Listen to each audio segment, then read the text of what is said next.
Hi, everyone. I'm Ken Vandermark. It's Monday night, which means it's Option Talks, the program that is presented by Experimental Sound Studio once a week. We're about to go on a summer break, and tonight's the final broadcast of the first part of 2021 season for Option. And we've got a totally tremendous way to conclude this part of the program with Claire Rousay. Amazing. Ken Vandermark. It's Monday night. You got it. I promised myself I would do it right. It's presented by Experimental Sound Studio once a Okay, week. 1 second. We're about to go on a summer break, and tonight. Okay. You got it. Yeah. Anyway, okay, I'm back. Well, it's not really an option show unless I have a technical problem. I think I got it out of the way in the front end. But to reiterate, really psyched that you're here, Claire. It's great to see you at least in this way in real time. And I guess you've got 3 newer pieces to present tonight? That's correct, yeah. It's really good to be here and see you. Yeah, beautiful, beautiful. So we're going to dive right into the music. If you've got some questions for Claire, please post them in the chat on the YouTube broadcast, and I'll get to those as many as I can. Claire is brilliant, amazing ideas, amazing music, so definitely bring your questions if you've got them, and we'll get to those.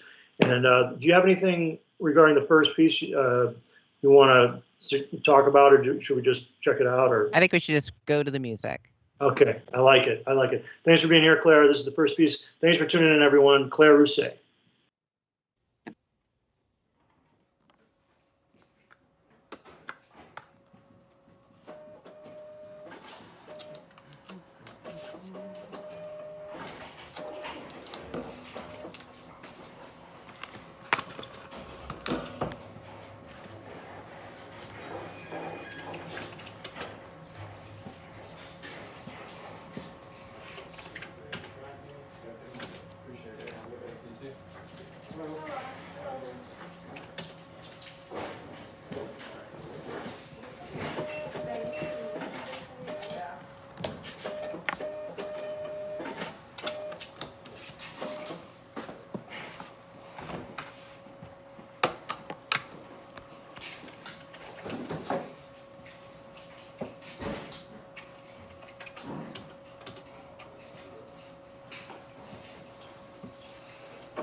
181.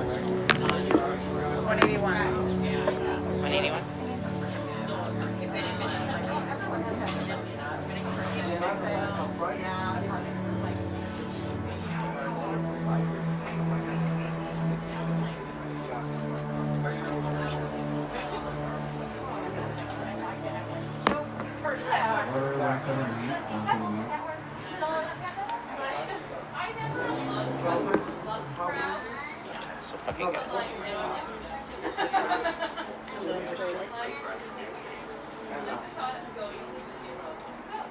It's a rare thing I usually get, like when I'm either really sad or something special. Yeah, when you haven't slept in 5 days, you've been having so much sex. That's the perfect time. That's the perfect time for a Coke. Yeah. That'll be their next ad.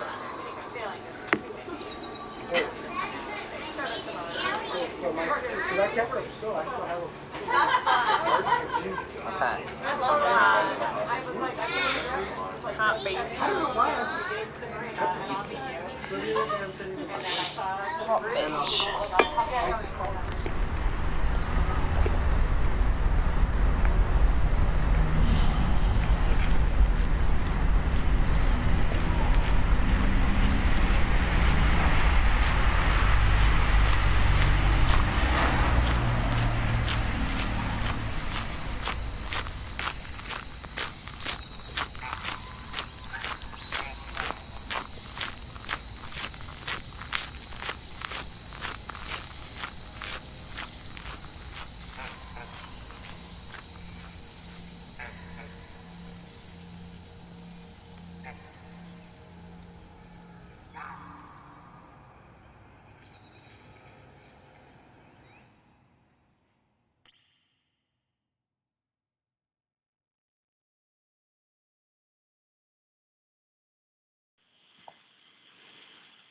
Hi, everyone. That was first piece by Claire Rousay this evening. And really want to get into some questions about that piece, but also things that led to the aesthetics you're working with now. I first saw you in May of 2019 at a performance on the option program at ESS. And the solo set you did on that bill was so striking for me, really revelatory. And it was one of those things where I was in the engineering room and I wanted to jump up and down to hear somebody doing what you were doing. And so much of it was connected to this incredible sense of timing, the actions and the control of the different components you were working with. And I hadn't felt that kind of charge with that specificity in improvised music with percussion since the first time I heard Paul Lovin's live, going back to like the middle 90s. Like seeing someone play like that. It's different if you're hearing a recording, of course. Of course. But seeing someone do things in real time and the control of which Paul and you have with materials is just mind-blowing. And I wanted to ask a little bit, like going from the percussion setup you were using in 2019 and maybe still using now, yep, and getting into the space that you're in now with field recordings, using different kinds of technology, computer and everything else. Can you talk a little bit about that process and what you led to this new kind of material? Yeah, definitely. As you kind of touched on, I mean, you did touch on it. I have an issue with control almost, and that's kind of why improvising is so fun, especially in groups with other people. So kind of part of the switch was actually to lose a little bit of that control, which, as anybody knows, like learning a new thing, learning a new task, there are difficulties that come with it if you're a novice at something, or completely not even in the world that new thing kind of exists in, which I felt very much removed from, like the whole field recording and especially electronic music. I never used like synthesizers or MIDI or even like magnetic tape loop stuff. I've never done any of that kind of stuff before until last year. and basically using the drum kit in the way that I was using it, which is, small gestures that kind of make a big impact, which is kind of how I would describe it. And there's a huge visual element to it as well. I wanted to get away from that and almost, I guess, work with different materials that could kind of convey those same ideas and almost kind of give that same feeling, but would maybe lend itself better to something that doesn't have the visual component, which is also really funny because that's when live streams started happening. So I was like, oh, well, like if we're going to be in this kind of zone where it's like a year or 2 years, whatever you want to like kind of think of the COVID time as, I was like, oh, I should really get into something that is more fitting for an audio only experience, especially because prior to 2020, I was touring 150 to 250 days a year for the couple years before that, and only really got to where I wanted to on the drum kit by the end of 2019. Really, when you saw me was kind of when I finally had realized what I wanted to do with it.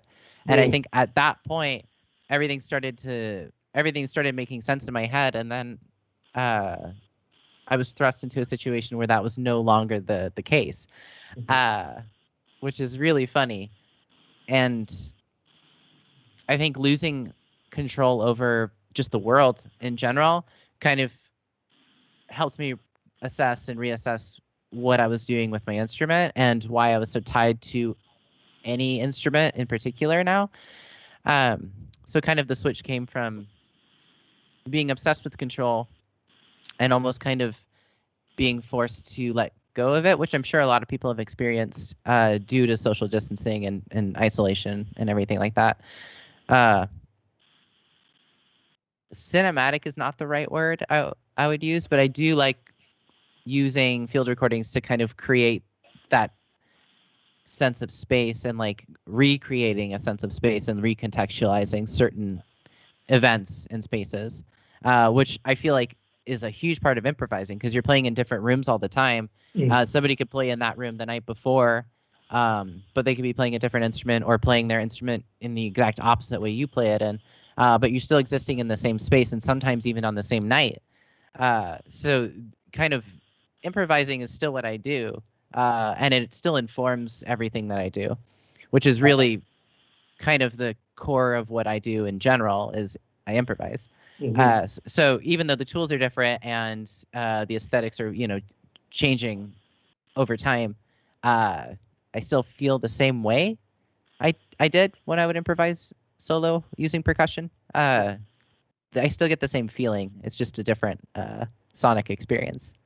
And when you talk about the element of control and trying to defeat that quality, because I think I understand what you mean about that, is the shift to new materials, the electronics, the field recordings, and these components, is that like learning things completely differently, how to present them, getting out of what maybe you knew before with the percussion work? Is that the element of control you're talking about, or is it actually different ways of taking those new components and defeating the sense of control, like somehow wired into the way you're making the newer music? I think it's a little bit more. It's a little bit of both, but I think it's more of the second, where it's kind of. I'm sure you know this. You have an instrument and you know it well, and you know exactly what to do with your instrument, and it's all in your head essentially. If you're gonna phone it in or not, because you could totally phone it in and still sound good, and people would be like, "Oh yeah, Ken play like Ken. He sounded great." And I tell myself that, yeah. But I think I rarely have done that. But I think having that option, in general, is so limiting. At least for me, because I don't have the ability to always shut that idea down. So if I'm working with materials that are more or less loose cannons sometimes, because I'm so new to the technology and I'm so new to operating within those spaces, it's a wonderful kind of change, and losing the sense of I could just phone it in or I could do a mediocre job and get away with it. kind of helps you take a step back and then approach things with like that beginner's mind kind of lens. And at the same time, it's like, when somebody's good at an instrument and when somebody isn't. And I kind of like for people to know I'm not very good at what I'm doing right now, or at least I don't think I am, at least on a technical level, right? Because you know people who can't play things but play things, and I really like that idea. Well, I have to say, as an outsider, because I don't know anything about the kind of technologies you work with. I always like to work with experts in their field, and like hand that stuff over. So I know, unless something really weird happens, I'm not going to be a saxophone player who starts using electronics. Right. With what I'm doing, right? I'm going to hand that, and not knowing what you're contending with. In all honesty, the way you work comes across as completely convincing, and not from the standpoint, oh, you're a novice working with stuff that you're not, don't have a handle on. I mean, it Right. really feels thorough. And I wanted to see if you could talk about the piece we just heard and watched. What are the things that you're doing or allowing the technology to do to create things you're not controlling? Yeah, definitely. So I have never used a computer to perform, except for the 2 times. I think you saw one of them where I was playing with Kim Alpert at Elastic, and I started using a computer then. But essentially, what I was doing with the computer was just triggering MP3 files. I wasn't actually using any kind of software. If anything, it was almost like a creating like a false narrative or like some weird performance art thing, because it looks like you're using the computer to control sounds and you're really not. And now I learned how to use actual software to trigger sounds and actually interact with the software live, which is something that people have been doing. I mean, people have been using Ableton Live for like 10, I don't even know how long it's been around. It wasn't in my world until like 18 months ago. So it's really new to me and it's really exciting. But some of the things that might be a little bit loose and not entirely under my control are using certain effects that kind of let things feed back upon themselves. But it's like, I know how that works in my head. I have a visual of how like digital feedback works, but sometimes I am just too clumsy to actually maneuver and like control certain parameters so it doesn't get out of control. And I don't think that's necessarily a bad thing. And I do know myself well enough at this point to be able to shut it down if it gets to be too much. But when something doesn't have the intended effect, it doesn't necessarily bother me. Which is really interesting. And obviously anybody who plays improvised music knows that things aren't always going to go the way you want them to go, especially playing with other people or even in a space that has like an air conditioning unit. So I think that's kind of more of where the lack of control comes from. It's lack of like almost like dexterity and knowledge of like being able to guess what the computer's going to do before the computer does it. It's almost like I'm playing with a second person, which is why I enjoy it so much. And like why I love playing solo in spaces using acoustic instruments is because it does feel like you're collaborating with something. And I think collaborating with spaces is just as important as collaborating with other people at this point. Yeah, that's a really interesting point, because there's no question, especially in the solo context, like I can, that's the big reference is the space. What the space is doing to what I can control and not control, what it knocks around. Like in certain rooms, and I'm sure you've experienced this, of course, if they're super dead, like on reed instruments, you're just not going to get the overtones, or let's say with stuff like that. So the things that you might go to that would be effective, you don't have that. So what are you going to do? And you discover what overtones work as you're playing, maybe after you even have a sound check and stuff. So it's really connected to like, okay, this is the feedback I'm getting, the exchange I'm having is with the space itself and what's possible, not possible, how that shifts and whatnot. So that's definitely like key to my practice as a solo artist too. Definitely. Yeah, definitely. And it's fun, fun sometimes. Sometimes it's really difficult and a little bit frustrating. Yeah. It's interesting working with something that doesn't change. Whereas playing with other people, they can always change what they're doing. But obviously spaces change, but they do have like qualities that don't change. Mhm. And it's interesting to like put something out there and get the same response back over and over. And that almost can be part of the performance as well, and like a compositional tool in the moment, which is really interesting, just to be like putting the same thing out over and over and getting the exact same thing back. But as a listener, where you're not hearing, like somebody's maybe searching for those overtones or searching to see what works and what doesn't. From a listening perspective, they don't know where you're going to go next necessarily, but they do know you're trying.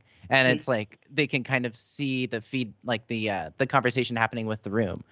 And I think that is phenomenal. That's like my favorite thing. Absolutely. And they're like masters at that. You know, that's Yeah.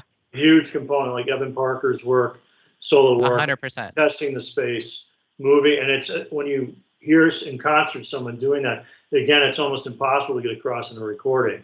But when you hear a person using the space like that and changing velocity of sound, and really it's kind of stunning when you encounter that. So that can be to different ranges. Like some people might just, okay, this is what I bring to the space and I deal with it. And some people, the space becomes like 50% or more of what's actually taking place, and there's all in between, which is incredible. You mentioned before we went live that you've got some festival gigs coming up that you'll be playing solo, and you were, if I understood you correctly, you're adapting some of the work you're in a way presenting tonight. That's in that territory. Could you talk a little bit about your ideas about what comes next with this, and especially like playing these shows, coming back to doing performances again? Yeah, definitely. So it, like every year that anybody's ever played music, you play different rooms all the time. So I can't necessarily, it's not going to be site specific for sure, but you can kind of guess like, oh, it's this kind of room. Like if you're going on tour with somebody who plays clubs, you know it's going to be loud and you're going to have to be loud to keep up with the room. Or you're playing outdoor festivals, you're outside, and that's like a nightmare to already. So you're approaching that with the mindset like, we're already outside. So I'm dealing with, I'm putting a lot out there and it's not going to come back at me. So kind of as I've been playing over the last year and a half and a lot of home recording and self-recording has kind of led me to create a kind of specific kind of music that I feel like is more or less becoming my own at this point, which is really fun. And it includes a bunch of elements from, acoustic drums, stuff that I did before and various other projects. But for this specifically, I have actually been working a lot with other musicians and collaborating with people, either sending them parts or working together to create parts, or just sending the track over and saying, do what you want to do with this and we'll figure out what happens. And I think I'm going to continue that kind of process for live performances. So it'll be really fun to be able to play with other people as a solo artist, but with accompaniment, but not in necessarily an entirely collaborative way where there is, democracy is not the right word, but yeah, you know what I mean. Yeah, and it is really interesting composing for other people, because this is one of the first times I've started to actually do it in a way that makes sense to me. I've tried it before and it just doesn't feel right, and I've kind of found the give and take, like I've tested the give and take and kind of figured out what works best for me. So that's going to be part of it. And then I will be doing a lot of performances completely solo using essentially just my laptop and some tape loops and a couple microphones plugged into a mixer, recording the actual space and then manipulating the sound of the live space, which is something that I've done for a little bit. But I am really obsessed with spaces and experiences within those spaces and all of the emotional either experiences or baggage that comes with both of those things. So I think being able to amplify the space within that space and then bringing outside recordings and experiences to that space, like bringing a train to an outdoor festival or something like that, is really interesting and can be a little bit jarring. There's also like a ton of humor in my work, as I'm sure you know at this point from playing with me. But I think that is a really fun way to kind of I don't know, look at things and pair odd things together. Yeah, no, it's not like a kind of a collage of the site and things, bringing new things to the site.